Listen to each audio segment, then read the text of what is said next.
Hi అండి. ఈరోజు నేను పుదీనా ఆకును ఎలా స్టోర్ చేస్తే చాలా రోజులు ఫ్రెష్గా ఉంటుందో చూపిస్తాను. కొమ్మలోని చివరి 2 ఆకులు తీసి పక్కన పెట్టి మిగతా ఆకులన్నీ ఒక గిన్నెలో వేసుకొని పక్కన పెట్టుకోవాలి. పుదీనా ఎక్కువగా తినడం వలన జీర్ణక్రియ మెరుగుపడుతుంది. ఇందులో కాల్షియం, ఫాస్ఫరస్ ఎక్కువగా ఉండటం వల్ల రోగనిరోధక శక్తి పెరుగుతుంది. ఇందులో యాంటీ ఆక్సిడెంట్లు ఎక్కువగా ఉండటం వలన జలుబు, దగ్గు, తలనొప్పి నుండి తొందరగా ఉపశమనం కలుగుతుంది. గొంతులో మంటగా ఉన్నప్పుడు గోరువెచ్చటి పుదీనా నీటిని తాగితే వెంటనే తగ్గిపోతుంది. కొన్ని పుదీనా ఆకులను ఎండబెట్టి పొడి చేసి అందులో కొంచెం ఉప్పు, నీరు కలిపి పేస్టులా చేసి బ్రష్ చేస్తే పంటి నొప్పులు రాకుండా పళ్ళు ఆరోగ్యంగా ఉంటాయి.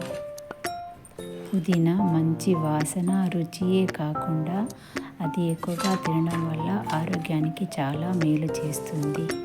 పుదీనాలో సి, డి, ఈ విటమిన్స్ ఎక్కువగా ఉండటం వలన సీజనల్ వ్యాధులు రాకుండా కాపాడుతుంది.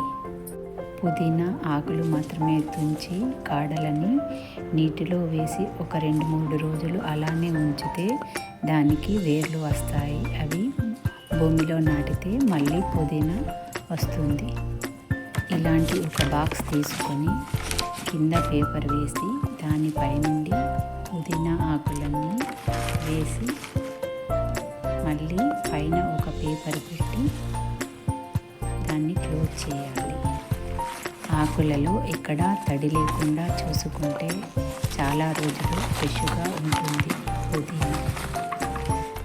పైన కింద పేపర్ వేయడం వల్ల అందులో ఉన్న నీటిని పేపర్ తీసుకొని పుదీనాను ఫ్రెష్గా పాడవకుండా ఉంచుతుంది.